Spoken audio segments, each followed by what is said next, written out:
हाय, मैं मनीषा कुमारी आप लोगों के लिए लेकर के आई हूँ बिहार का मानचित्र। अब आप सबको पता है कि आ रहा है 67th पीपीएससी का एग्ज़ाम, जिसके लिए आप लोग चाहते होंगे कि बहुत जल्दी से जल्दी रिवीजन कर लें हर एक चीज़ का। और आपको पता होगा कि मैप कितना ज़्यादा इम्पोर्टेंट है, तो इसीलिए बहुत आसानी से, बहुत इजी तरीके से मैं आप लोगों के लिए एक्सप्लेन करूँगी ये बिहार का मानचित्र। यहाँ पे जितने भी सारे आपको देख रहे हैं, ये मानचित्र के अंदर जिले वाइज विवरण दिया हुआ है। बिहार भारत के अंदर उत्तर पूर्वी क्षेत्र में स्थित है, जहाँ जैसे कि आप यहाँ पे देख रहे हैं ग्रीन वाले एरिया में, ग्रीन कलर का ये जो है ये बिहार है इंडिया के मैप में, ठीक है। तो आप अपने माइंड में थोड़ा सा ये रखिएगा कि पूरे इंडिया में बिहार बिहार का लोकेशन कहाँ है, ठीक है। इतना हो जाने के बाद सबसे पहले आपको मैप को देखने का या समझने का एक मैनर होना चाहिए, एक सीक्वेंस होना चाहिए, क्योंकि जब अपन किसी भी चीज़ को सीक्वेंस में पढ़ते हैं तो उसका जो इन्फॉर्मेशन होता है वो अपन के माइंड में स्टोर हो जाता है और एक पिक्टोरियल फॉर्म बन जाता है। जैसे जब भी आपके आगे कोई भी क्वेश्चन आएगा तो आपके अंदर माइंड में वो मैप दिखेगा।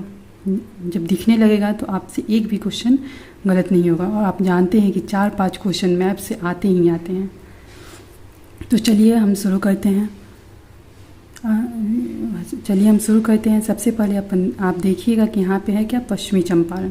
पश्चिमी चंपारण के बगल में आते हैं पूर्वी चंपारण के बगल में है सीतामढ़ी और पूर्वी चंपारण के बीच में फंसा हुआ है ये शिवहर। लेकिन एक बात आप यहाँ पे ध्यान रखिएगा कि शिवहर का बॉर्डर मुजफ्फरपुर से टच नहीं हो रहा है, ये सिर्फ पूर्वी चंपारण और सीतामढ़ी के बीच में ही है।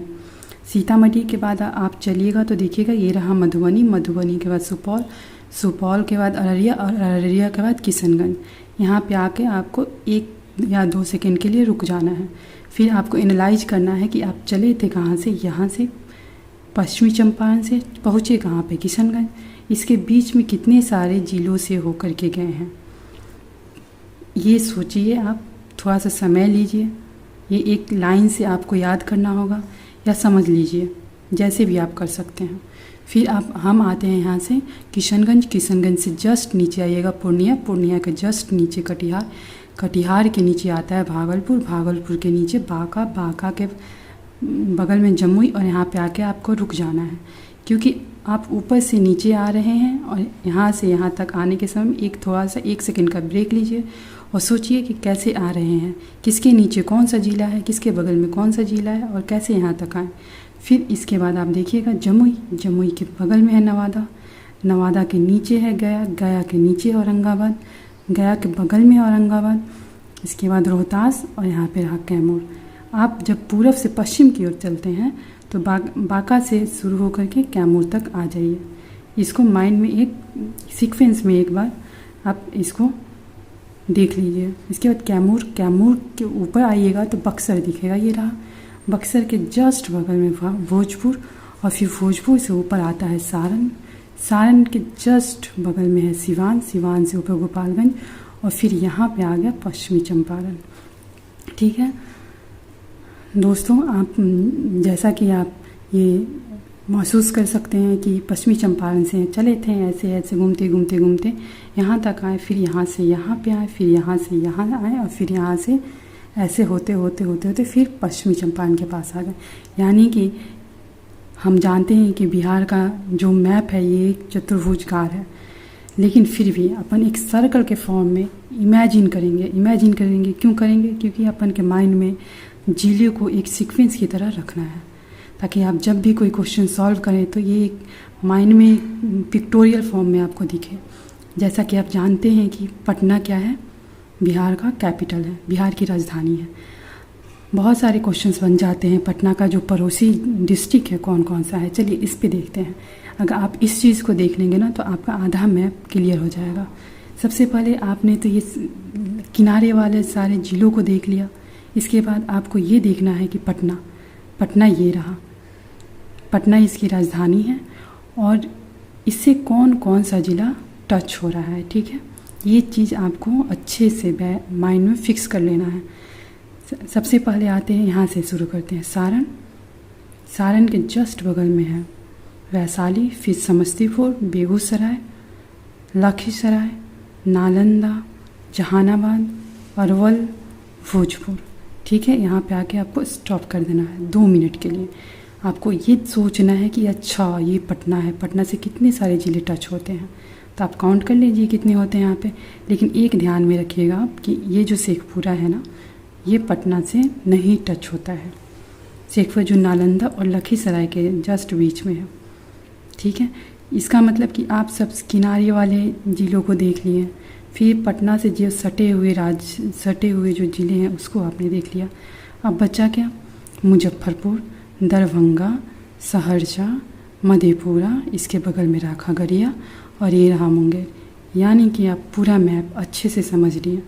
ये एक फॉर्मेट है जिसको आप अपने माइंड में रख करके ईजिली इसको पिक्टोरियल फॉर्म में याद रख सकते हैं।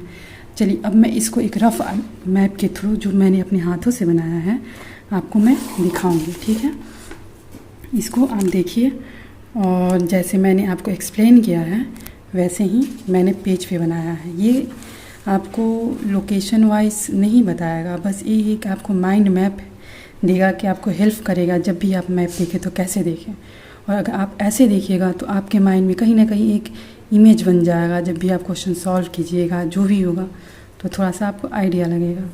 जैसे कि मैंने उसमें उस वाले मैप में आपको बताया था, पश्चिमी चंपारण से चल कर के किशनगंज तक आकर रुके थे, फिर किशनगंज से बांका, फिर बांका से होते हुए यहाँ से आए कैमूर और कैमूर से फिर गए पश्चिम चंपारण। यह एक सर्कल के फॉर्म में आप देखिए।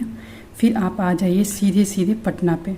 अब आप देख लीजिए पटना का पड़ोसी, अब आप देख लीजिए कि पटना का पड़ोसी कौन है? वैशाली है, सारण है, भोजपुर है, अरवल है, जहानाबाद है, नालंदा है, लखीसराय है, बेगूसराय, समस्तीपुर, वैशाली। यहाँ पे हमने शेखपुरा लिखा है। क्यों यहाँ पे एरो मार्क नहीं दिया है? क्योंकि ये टच नहीं करता है। इतना कुछ होने के बाद आप आइए, ही रहा मुजफ्फरपुर।